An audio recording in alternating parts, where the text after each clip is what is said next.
Bueno, vamos a continuar. Eh, no, ya está grabando. Déjame buscar aquí. Tengo la lista de los participantes de los equipos. Las tengo. Ya va, bájemele por favor a eso. Déjeme silenciarlo. Ajá. La lista de los participantes de los equipos me llegó tarde, por lo que voy a dejarla más tarde les mando.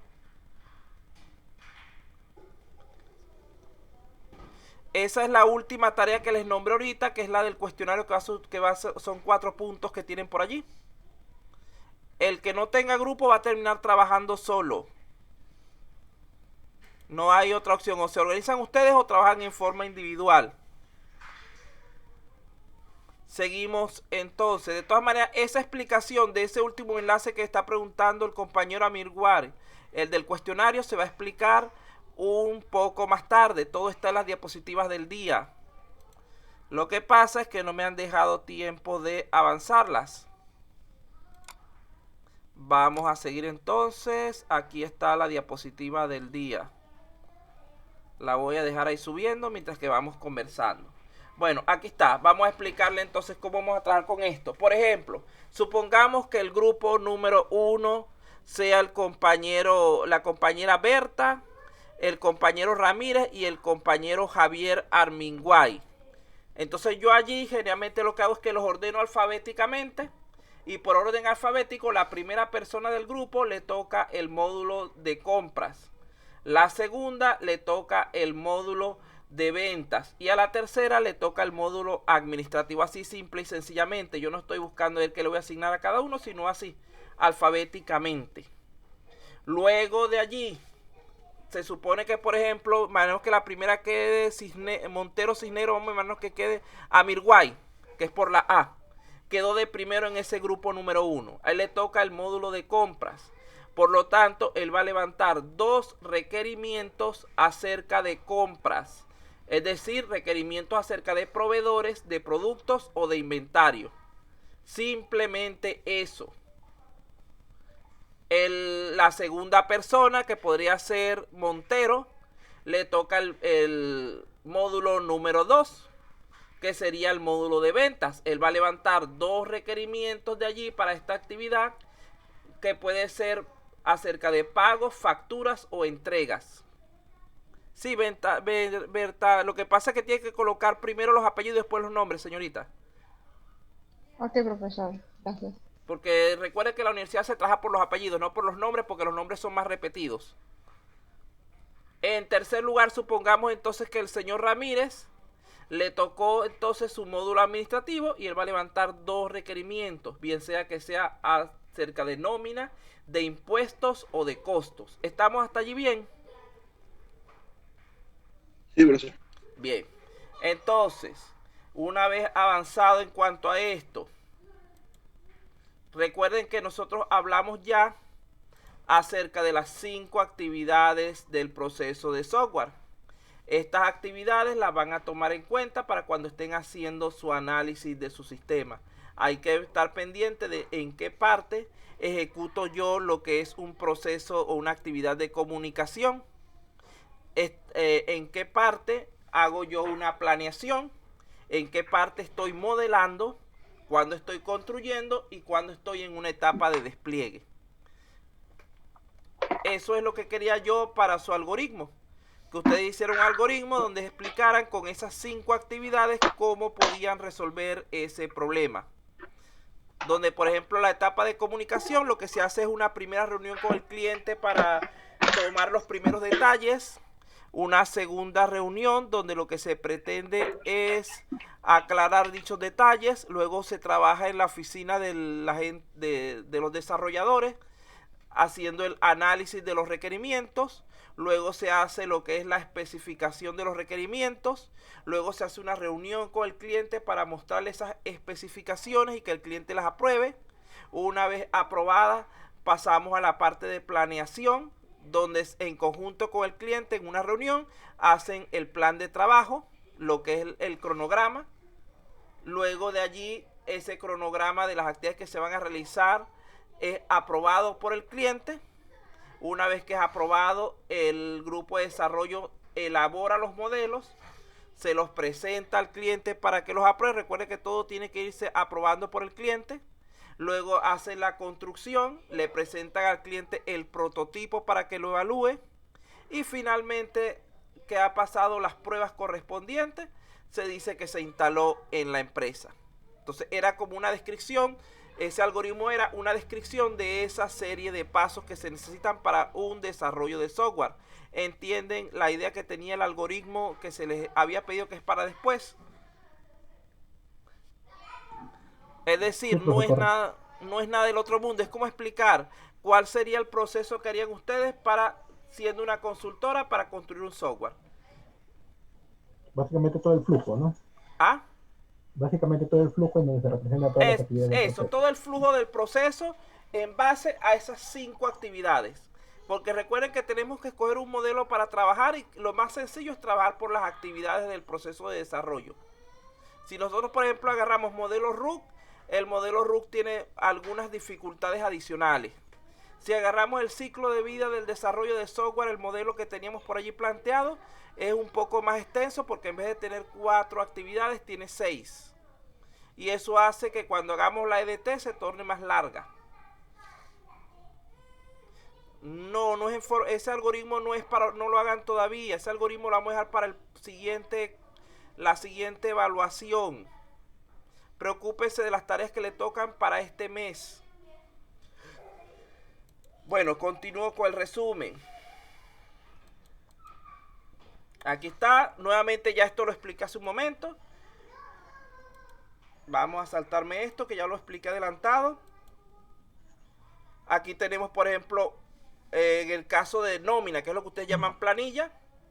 Ustedes deben tener en cuenta que, por ejemplo, los auxiliares, que son los vendedores, tienen un sueldo. Ellos trabajan generalmente por sueldo mínimo. Sueldo mínimo son 900 y tanto. Yo lo aproximo a 1000 para facilitar los cálculos.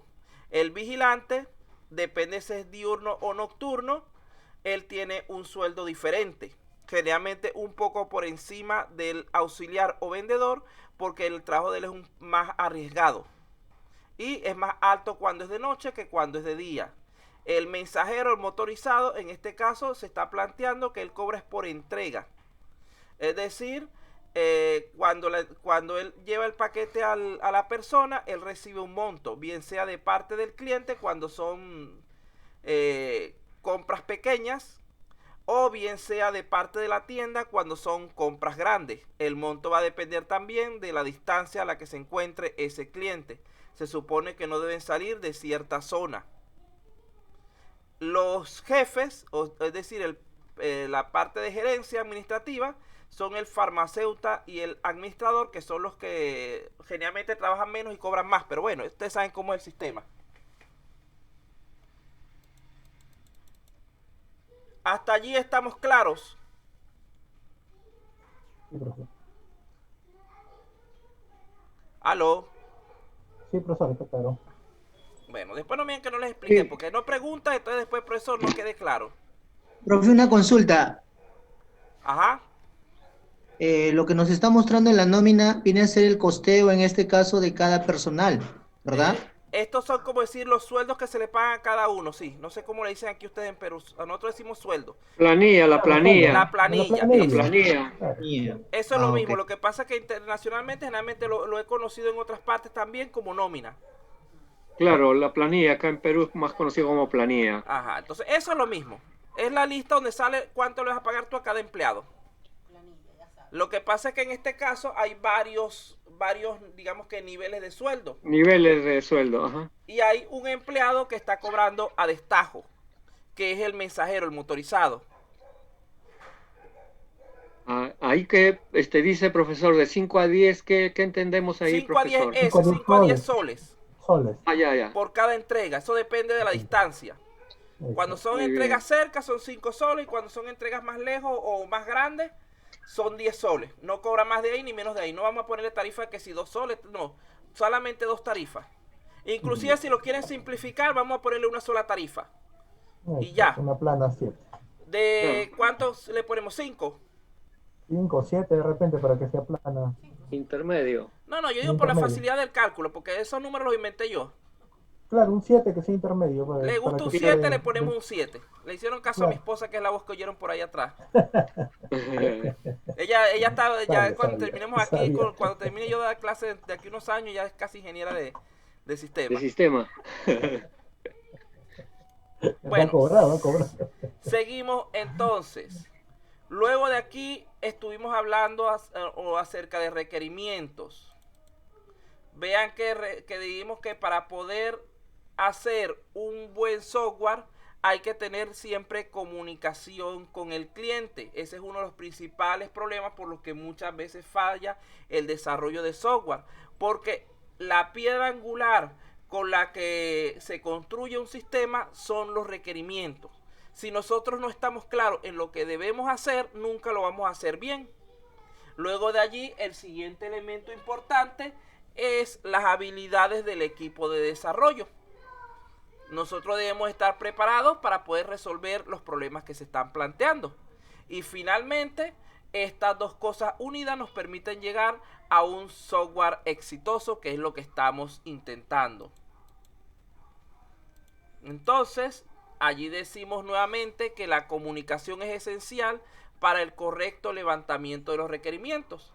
Y los requerimientos a su vez son indispensables para el exitoso desarrollo de software.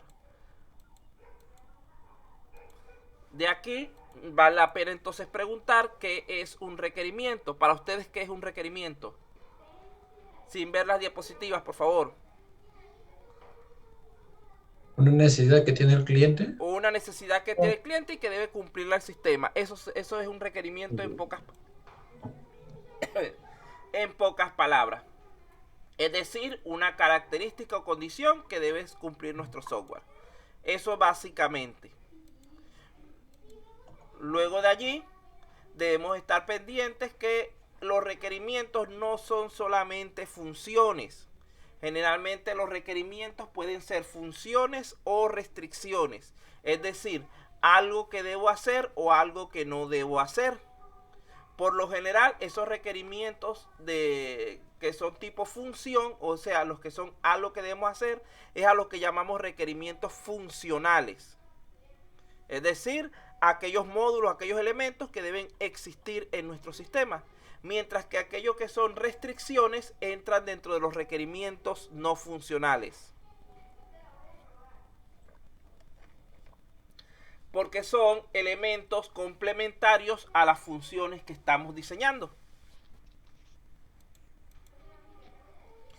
Los requerimientos tienen que cumplir una serie de características. La primera es que deben ser especificados por escrito.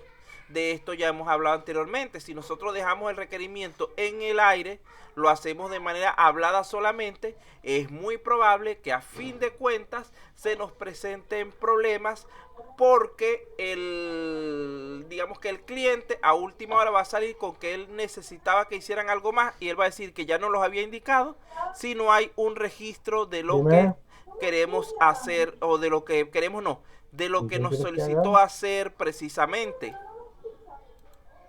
Entonces debemos llevar los requerimientos por escrito para evitar eso. Y recuerden que, por ejemplo, un requerimiento más al final del desarrollo puede hacer, uno, que el desarrollo fracase. Dos, que se posponga. Es decir, que tardemos más tiempo construyendo el sistema. Tres, que tengamos que trabajar extra sin cobrar ese adicional. Porque si las personas nos pidió 10 requerimientos y nosotros estamos cobrando el trabajo con esos 10 requerimientos y tenemos nuestro documento, y al final nos sale con que necesitas 2 requerimientos más, uno tiene que decir, ajá, está bien, yo te cumplo con los requerimientos que tú me estás pidiendo, pero esos 2 requerimientos más tienen un valor adicional dentro de lo que es el pago que tú me vas a hacer. ¿Estás de acuerdo, sí o no? Y allí se resuelve de manera equitativa para las dos partes. Pero si nosotros no hemos llevado el registro escrito, es muy probable que el cliente diga, no, si no me haces eso, no te pago nada. Y a final de cuentas, o terminamos en un conflicto suspendiendo el sistema y por lo tanto perdiendo ambas partes, o terminamos cediendo nada más que para concluir el trabajo y cobrar la parte que nos falte. Así el último requerimiento que nos hayan mandado implique mucho más trabajo que los 10 anteriores. Entonces por eso es que hay que llevar los requerimientos por escrito. En segundo lugar, todo requerimiento debe ser posible de probar o verificar. ¿Por qué? Porque ¿para qué nos sirve un requerimiento que no podamos probar? ¿Cómo garantizamos realmente que se está cumpliendo? En tercer lugar, los requerimientos deben ser consistentes. Esto lo que significa es que no sea contradictorio, que no choque con otros requerimientos. Deben estar pendientes de estas características cuando estén redactando sus requerimientos. Vamos a ver aquí. En cuanto a los requerimientos consistentes, imaginemos que tenemos dos requerimientos que de manera independiente son correctos. Pero ¿qué pasa? Cuando los combinamos, nos da un error el sistema. En ese caso decimos que esos requerimientos no son consistentes. Por otro lado, también los requerimientos deben ser completos. Imaginemos que nosotros a cada requerimiento nos va faltando algo. A final de cuentas, cuando estemos en nuestro desarrollo del sistema, vamos a ver que la acumulación de todas esas pequeñas fallas dentro de nuestro software va a hacer que nuestro sistema colapse. A pesar de que estos elementos individuales funcionen correctamente por separado, puede darse en la situación de que cuando estemos juntos nos hagan fallar el sistema porque se van acumulando esos pequeños deficiencias de nuestro sistema. Profesor, una consulta. La siguiente característica. Profesor, una consulta. Ajá, dígame. Sí, profesor. Una precisión, si me podría hacer o nos puede hacer. Cuando nosotros, muchos de nosotros estamos en algunas empresas y estamos inmersos en estos problemas casi diariamente. Cuando nos requieren un sistema de este tipo y uno empieza el levantamiento de requerimientos para ir afinando en qué términos se va a construir el modelo, para nosotros es muy importante que al final de todo el proceso, el término y, digamos así, la conformidad que se da al sistema final está de acuerdo a los requerimientos que se hicieron inicialmente. Ajá. Aún más se habla mucho del alcance. ¿Cuál es el alcance que debió tener este sistema? Ajá. Lo entiendo de que la suma de todos estos requerimientos, literalmente, enumeradamente puestos, forman parte del alcance final que va a tener para dar conformidad a este sistema. ¿Sería ese un poco Sí, la claro, forma el de... alcance del sistema es la suma de todos los requerimientos. Correcto. Porque el alcance del sistema lo que nos hace es definir hasta dónde vamos a llegar realmente de nuestro problema, de lo que estamos tratando de construir. Sino que lo que parecería es que el alcance tiene una construcción un poco más, más global, que engloba los requerimientos, pero más global. Yo lo entiendo como que diría, el alcance de este sistema es que realice ventas dentro del área Lima metropolitana y baja, o sea, un alcance más. Ahora, que bueno, la parte de que, recuérdate que estamos hablando de sistemas web. Esa Correcto. limitación geográfica con sistemas web digamos que se omite un poco. Si fuera sistema físico, sí se pudiera hablar de que dentro de tal zona, pero con sistemas web, por ejemplo, tipo Mercado Libre te puede vender prácticamente en cualquier parte del mundo. Lo que sí es que, por ejemplo, él puede tener una cantidad de transacciones simultáneas, que eso es parte del alcance. Puede tener varias características adicionales a los requerimientos que complementen el alcance. Son requerimientos no funcionales, claro. Pero siguen siendo requerimientos a pesar de que sean no funcionales. Correcto, gracias. Continuamos. No, eso es bueno. Me gusta que por ejemplo, que aclaratorias así como esa, para tratar de que todos queden lo mejor posible de entendimiento del contenido. Bueno. Aquí, déjeme volver hacia atrás un poco. Ajá. Nos falta, entonces hablamos de consistente, completo. Cuando hablamos de que el requerimiento sea conciso, quiere decir que debe ser entendible por la persona que lo va a leer. No podemos usar términos demasiado rebuscados. Debería ser una terminología lo más estándar posible. Cuando decimos... Esto entra también en la parte del no ambiguo. El no ambiguo quiere decir no utilizar términos que sean desconocidos o de doble interpretación.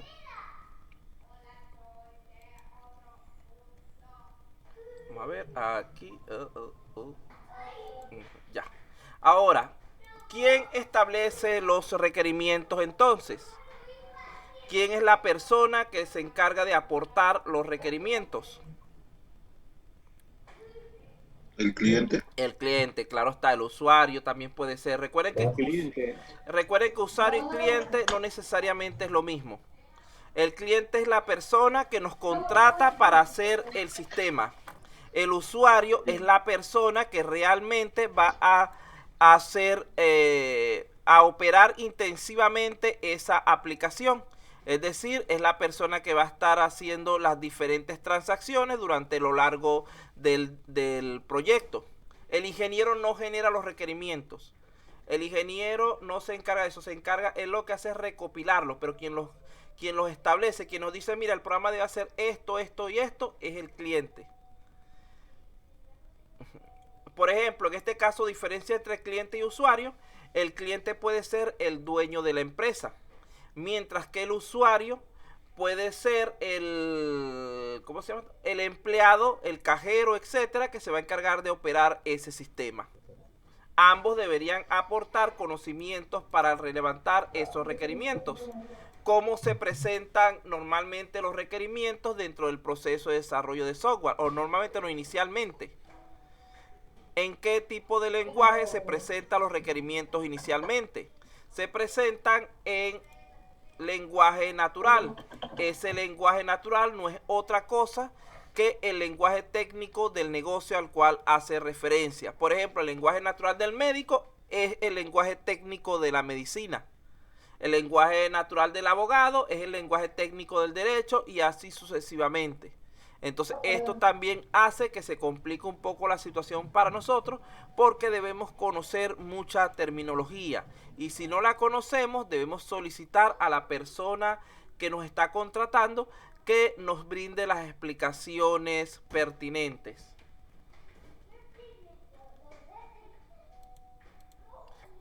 ¿Cuáles son los tipos básicos de requerimientos ahora? Ya los hemos nombrado un montón de veces. Funcionales y no funcionales, sí. Señor Wander, y no funcionales. el señor Wander tiene de que llegó contestando funcionales y no funcionales a varias preguntas. Ahora no lo escribió. Allí está. Simple y sencillamente, requerimientos funcionales y requerimientos no funcionales. ¿A qué se refieren estos requerimientos? Cuando hablamos de los funcionales, son aquellos módulos, acciones, operaciones que el cliente nos pide expresamente y que deben estar presentes en el sistema. Por favor, el señor Cortijo, que ya varias veces lo he tenido que silenciar. Esté pendiente un poquito, por favor. Ajá. Entonces, son esos tipos de elementos que nos está solicitando el cliente y que deben aparecer en su sistema. En este momento de levantar los requerimientos, estos requerimientos deben ser expresados inicialmente en forma del qué es lo que el cliente quiere, es decir, sin pedirle mucha explicación al respecto. Más adelante, cuando se haga el análisis y la especificación, se determina el cómo vamos a lograrlo. Pero inicialmente lo que nos interesa es conocer el qué necesita el cliente. Con los requerimientos no funcionales son aquellas características que de una u otra forma pueden limitar nuestro sistema. Como por ejemplo el rendimiento, la interfaz del usuario, la robustez del sistema, es decir, su capacidad de recuperarse ante posibles caídas, la disponibilidad del equipo, la portabilidad, el mantenimiento, la seguridad, etc. Estas son características de tipo no funcional. ¿Para qué nosotros levantamos, gestionamos requerimientos? En primer lugar, para entender el problema. En segundo lugar, para que nos sirvan como marco de referencia a la hora de evaluar cómo va nuestro sistema.